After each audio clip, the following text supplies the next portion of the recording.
Para po sa mga kagulong po natin dyan na gusto pong kumuha ng sarili nilang sasakyan, good news po, magkakaroon po ng caravan ng InDrive in partnership po with Toyota Quezon Avenue nitong darating na September 11 to 12, 2025. Sa mga interesado po, pakidala po ang mga babanggitin po nating requirements. Kung empleyado pong mag-a-apply, pakidala po ng Certificate of Employment. Maganda po kung may kasamang 3 to 6 months na payslip.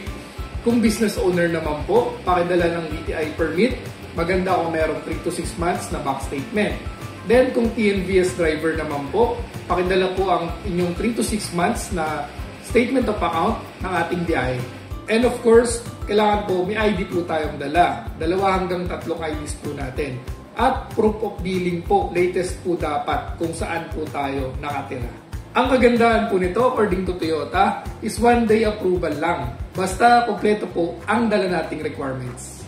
Sa mga kagulong naman po nating hindi makakapunta nitong darating na September 11 or 12, PM nyo lang po itong page na ito. Personally, i-assist ko po kayo sa car loan. Mga kagulong, fast track your application and start driving with Toyota and InDrive. Drive safe po mga kagulong. Ingat!